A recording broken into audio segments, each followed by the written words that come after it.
Welcome, Stephen Avent, to Coaching in Session. How are you doing today? Fantastic. Thank you. And yourself? Doing well. Thanks so much for coming on. Today, I have you on as a mindset and lifestyle coach. We're going to be talking about your work, and you do have a unique backstory to how you got into coaching.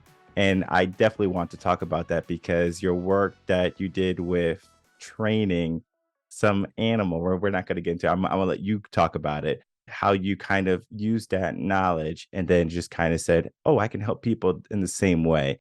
And we're going to look at the pros and cons of that because sometimes people can think of, wait, I'm not this type of person, but it's a whole mindset to it.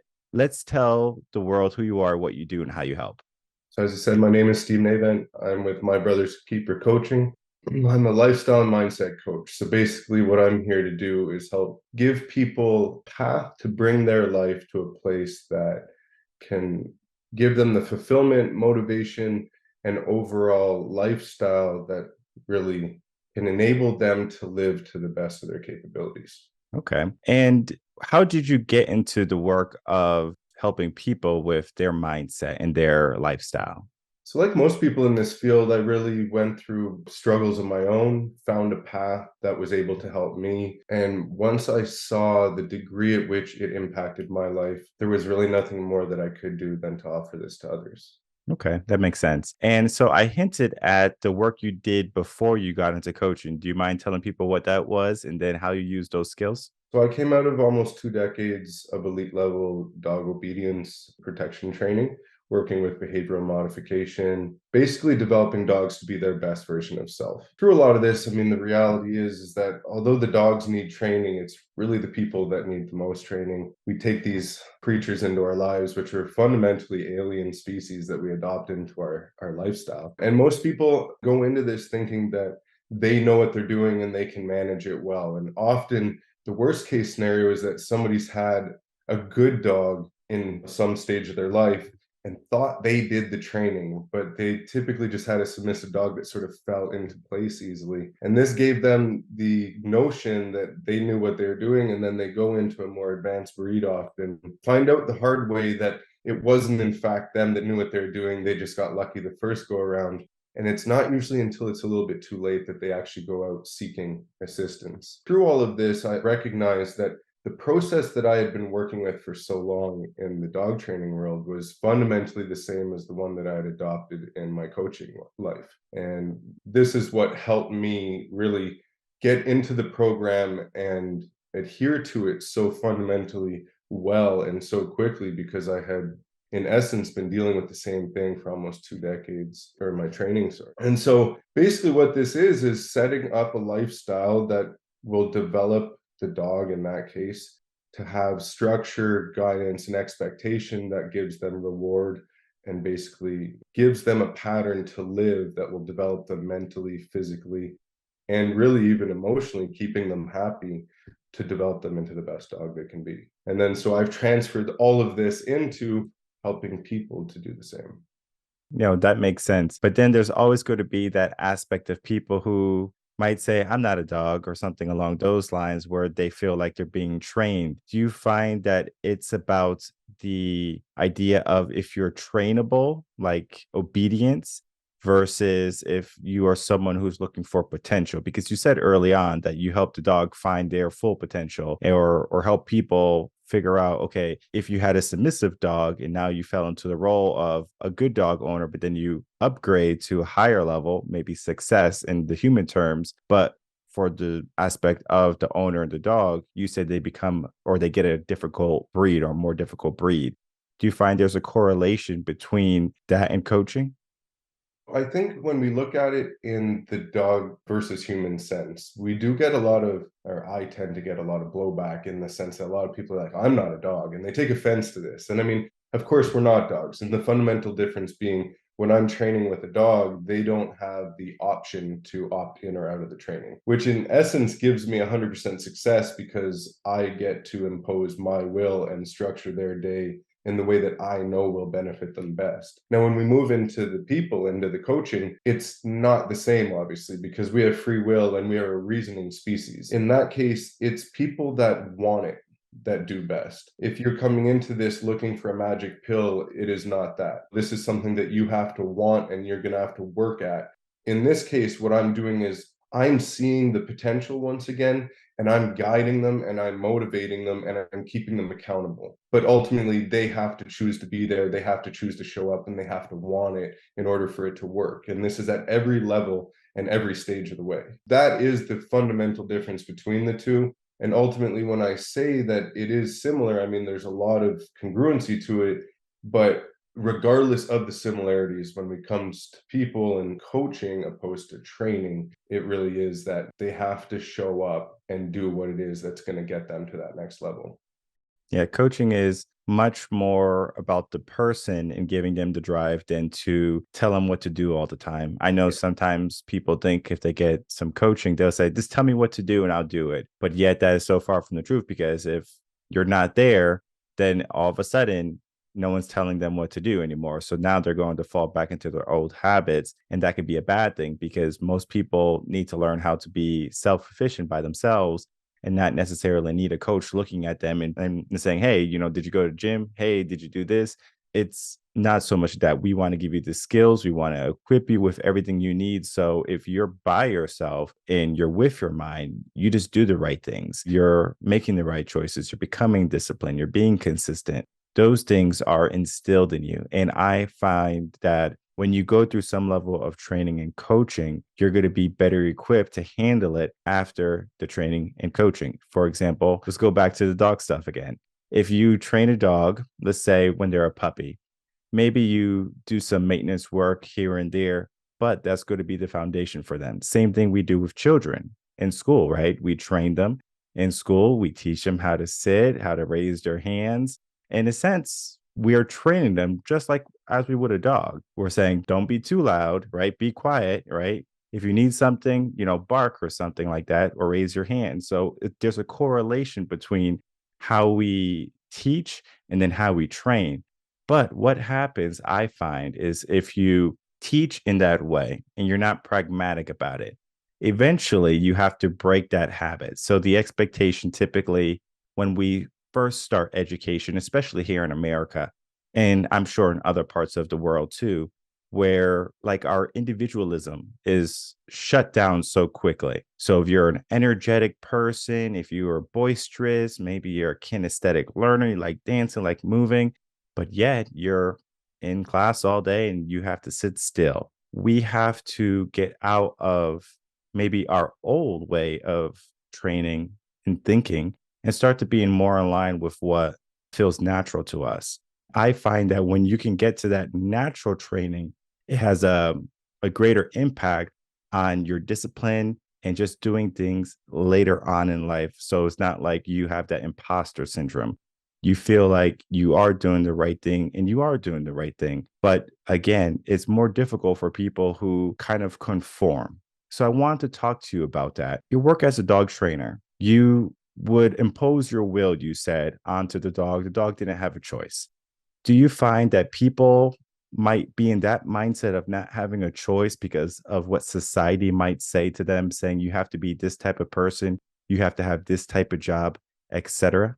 Yeah, so I think when it comes to the dogs, it was my job to recognize the difference in each dog and what they required because they're not going to be able to tell me. They're not going to be able to experience what it is that they have to in order to grow into their own being. And that's a lack of a reasoning ability. Whereas with people, I think having a general imprint of what is best and what's going to maximize your abilities in a general sense, but then having your natural being supported and developed along the way is essential. If you're just put into a box, I think this is where so often we have people getting depressed and anxious because they're being told that they have to behave a certain way that is fundamentally against their core being. Whereas if we can teach the general practices that will enable you to be a balanced, healthy human, and then allow for the individualism to flourish along the way, this is where we're going to get a better developed person that is actually happy with the person that they've become rather than they've followed a path that they were instructing and taking. And I think once again, going back to that reasoning species capability, this is where if we're constantly following what we're told, regardless of if we put any thought into it and question whether it does reflect us well, we are going to end up in a place that we don't feel that we're really being true to ourselves at our core. And when that happens, you don't know what you're going to do to basically rebel against it. And I think often this is drugs and alcohol come into play with this because we're looking to hide from the pains that we've sort of fallen into because of following the path that really wasn't true to us. Would you say that's more like a coping mechanism at that part of life? Coping mechanism, I mean, basically it's looking to just hide from whatever it is that you're feeling. So yeah, mechanism would be a fair term for it. Okay. Is it like a band-aid fix? Like, for example, let's say your dog is barking and you want your dog to stop barking. Most people will say, okay, I'm gonna get a bark collar. And they throw a bark collar on the dog. And then the dog eventually learns, like, if I bark, I get shocked. Do you find that people they get into these substances, drugs, alcohol, if I take this, I feel good and I feel happy? Because you said something earlier, which was great. The general practice is to be a happy, healthy human. And sometimes, if we get into it, the general practices of some people is addiction, is doing the easy thing rather than looking at the hard thing and trying to fix things. Yeah, so when we look at the dog, if the dog is barking, there's always a fundamental reason to it. Often they need to be exercised, they might be hungry, they might have to go to the bathroom. There's usually a core fundamental reason that we're then just band-aiding by correcting it and telling them not to do that.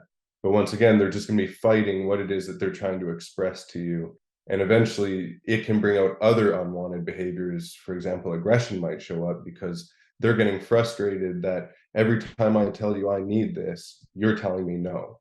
And I definitely agree that with people, we see the same practice. If you're going to something that's inherently toxic to hide from what it is that you need in your life, I mean, this is not a fundamental positive way of handling anything in life. But of course, it is something that's very common in our society. Whereas if we go to the fundamental necessities of a human, I mean, once again, tying into what I just said about the dogs, we do need activity. We need physical exercise. This is something that no matter who you are, if you're not getting this, you're going to see the repercussions of it in your life. You need a healthy, balanced diet. And you need mental and emotional connectivity support, basically love. And if you're not getting all of this stimulation and proper additions to your life, it's going to show up in negative areas. And if you're then just going to band-aid it with drugs and alcohol to hide from the reality that you're trying to, avoid, it's only going to perpetuate the problem. And I think the easiest way of seeing this is if you're in a good lifestyle where you are active, you're eating well, you're, surrounded by loved ones, you're stimulating your brain, you're doing all these things on a regular basis, and you're achieving the proper reward that we all sort of need as humans, I feel. If you were to just pull one of those factors or a series of them for, say, a week or 30 days, you will see very clearly how important those things are to your life because your quality of life and the way that you feel will dramatically decrease and continue to do so the longer that you have removed that contributing factor from your life. Whereas if you were to remove the alcohol that you've been band-aiding yourself with, you're going to see an improvement in your life. I think the easiest way to tell if the thing that you have present in your life is positive or negative is simply remove it for 30 days and see what the implications of that is. If you remove something that's inherently good to your life, you are going to see a negative repercussion. If you remove something like alcohol from your life, you're only going to see further improvements. Yeah. When I think it was a couple of weeks ago, I was just so busy. I couldn't go to the gym one day out of the week. I like to go 5 days minimum during the week. And I can only go 4 days that week. It was just a heavy week for me. Schedule's crazy, family crazy. And I was like, I'm losing it. So it was one day. And I couldn't imagine 30 days of not being active. Same.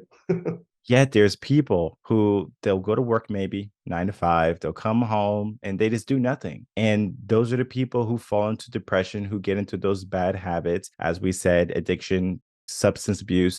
It's because they're not looking at the beneficial things or they're not looking at the things that they are desiring. Similar to what you said about the dog barking, right? We're not looking at their needs. How can we start to help people start to see their needs as a priority rather than something that, I'll do it later? So number one, I think a big thing is just exposure.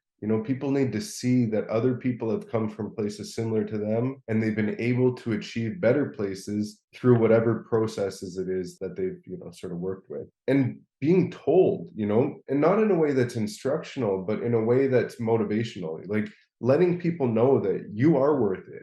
You can do this. You don't have to be this, magical person to achieve this life. I think often people get stuck in this pattern where they feel that they aren't worthy. They can't achieve this. It takes something special that they don't have. But the reality is, like, we are all absolutely incredible. And the day that you recognize that about yourself and you realize that you not only deserve more, but you want more, and you expect more from your life is the day that you can start getting it. And I think the other important thing for people to realize is no matter where you are right now, the day that you decide that you want more in your life is the day that you can fundamentally change and be that person. It doesn't mean that you're going to see the results right away, but if you're overweight, the day that you decide that you want to change that and you start working towards it, you're not going to just drop all the weight in one day, but that first day that you went for a walk and you made those better conscious decisions in regards to what you ate, you are that new person already. Like, it happens immediately. You just have to then stick to that path to get the end result. And I think too often people get caught up with that end result. They think that that is the reward. What people need to understand, and once you do, and this really, you adhere to it, is that it's the path. It's always about the path. And when you fall in love with the path, I go to the gym every day, not because what it's going to do to me down the road. That's a nice bonus, knowing that I'm going to get into better shape every year, 10 years, whatever it may be. But it's how I'm going to feel while I'm doing it. It's putting me in almost a meditative state. And by the time I'm done, it doesn't matter how I went into the gym, I am leaving in an absolutely fantastic place, mentally, physically, and emotionally. And when you start to recognize that and you see that all of the reward is actually in the path, it's in that one step that you're going to take, it's a lot less daunting. You think that you got to climb this mountain. I mean, it can be so overwhelming that people just give up before they even start.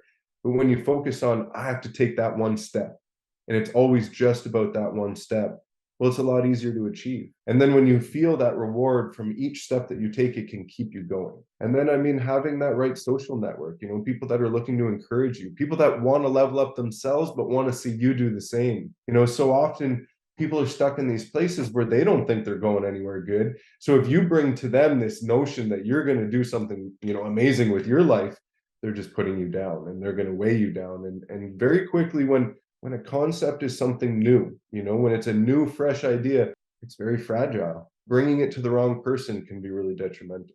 So, how would a person go about finding the right person? Because sometimes when you have a dream, you have a goal, and you might tell it to a friend that you know maybe all your life, right? Because you grew up in a certain town, you went to a certain school, and the people that you surround yourself with are the people you know, and you feel maybe comfortable around them. But yet, if you tell them a dream, they can be the person that says, "What, you gonna do that? That's crazy. You'll never do that." The limiting beliefs start to kick in. How can we, true to ourselves, find the right people to put into our lives and then nurture the fragile dreams that we have? So I think nowadays, for all of the negativity that comes around social media, for all the negativity that's portrayed around it, the one major upside that I see is that it enables us to connect with people globally that are on the same path, pretty much regardless of what path that is.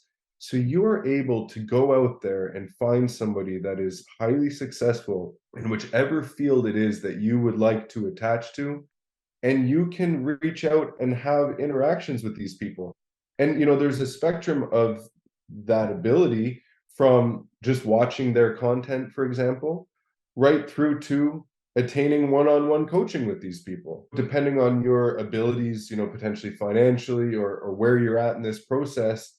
It still gives you that ability to have one-on-one, even if it is just with content, a constant absorption of a positivity surrounding what it is that you're dreaming of doing in your life. And then, of course, there's reading, there's meditating on it, there's finding people that are in your social circle that are going to be more positive, and maybe bringing it to them before you're bringing it to the people that We know who in our circles is likely to support us and is likely to weigh the concept down and be that downer. Choosing wisely who it is that you bring it to, not just having the need to spread it with share it with everybody. Yeah, and social media, they do such a bad job at, giving us numbers with the people who are in groups. So for example, we have 50 friends or we have 2,000 friends, and it's just like, is it quality over quantity or quantity over quality? And people have a hard time saying, well, I have so many friends, I should feel want, I should feel desired, but yet they can feel so empty on the inside, they don't take action. It doesn't necessarily matter about those 2,000 individuals. You should maybe find 50 people who have a growth set mindset. Because if they are on the same group, let's say we use Facebook, they have groups, let's say they are a positive mindset group. So they might be in this group of individuals, but yet not every person in that group is going to have a positive mindset at every single moment.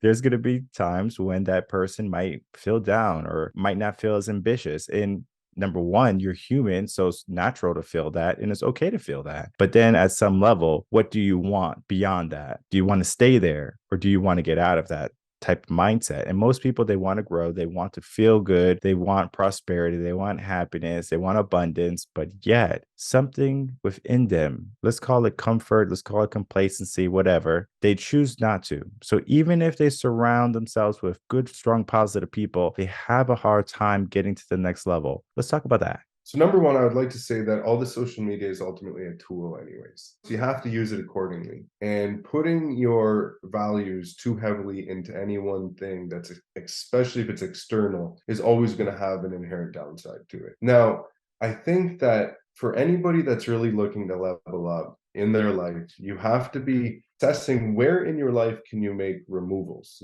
Anything that's weighing you down in your behaviors, your mindset, especially in vices as a whole, we need to start extracting those. I mean, if you're drinking on a regular basis, I don't care what it is that you're doing in the gym and how you're eating, you are not going to be able to level up to your maximum ability. I think that removal is often at least as important as what you might add to your life. Now, once you've managed to remove all the things that you needed, at that point, we can really start amping up with what it is that's going to build you up. And I think we've already discussed enough that, fitness is something that's fundamental. It's going to get you to a place that will help establish a good foundation. And then that is going to feed into your mindset. And to me, developing your ideal mindset is fundamental to everything. I mean, without it, you are never going to be able to stay away from drinking or make sure that you do go to the gym your 5 days a week, or whatever it is that you've committed to. But then it becomes a cycle. Every time that I go to the gym, it feeds my mindset. Every time I eat well for that day and in the way that I promised myself,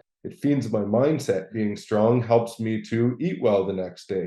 It helps me to go to the gym the next. And then so by building these things into a pattern where they're really developing you cyclically, you then get to add in whatever else it is that you want to build in your life, setting platforms and structured goals for your work so that you're achieving next level production and whatever it is that you're doing. Your relationships, looking at things.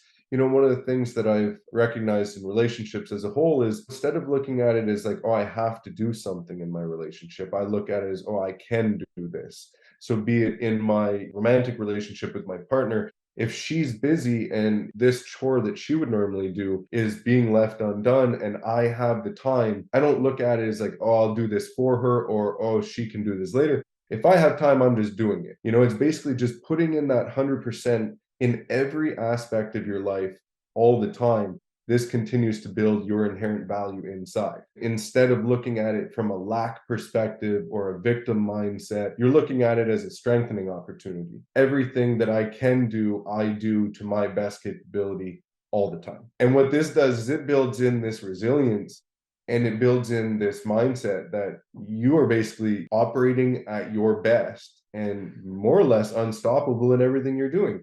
And then the beauty of that is that when you do fail at anything that you might be doing, be it that you didn't get to go to the gym the 5th time, you only went 4 times that week, you know that that's going to show you how important that is. And instead of looking at it as, oh, I didn't get to do this, you're like, damn, I kill it the rest of the time, and I am definitely making it 6 times next week if I can, because I value it that much and I see how important it is to my development. Taking every loss as an opportunity basically to look at the positive and grow from it. And of course, some of our bigger losses in life can be more fundamental and give that opportunity for more growth. But it's just, I think, always about establishing that whatever you're able to do it, and do it with your 100%. And then if you're working at 100% of your capability, if you're not able to do something one day, but you're working at your 100%, you don't have to feel bad about it because you put your 100% in.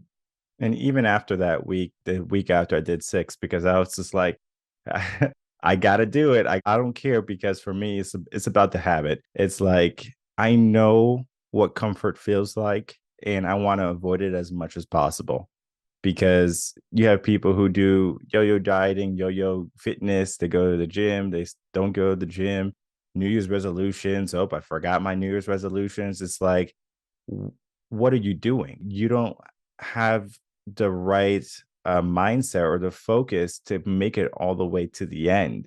And that is where I find our attention span needs to be adjusted because when you think about our attention span right now, especially here in America, I mean, it is low, especially like our teens growing up, our college students in college right now, the attention span is so low where it's just like they're like fish, they're just like there and then all of a sudden they're gone.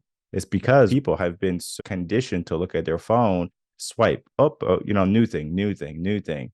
So in life, when they have to dig in and do something that can be repetitive and can be maybe almost monotonous, like going to the gym, it's like, I want something new.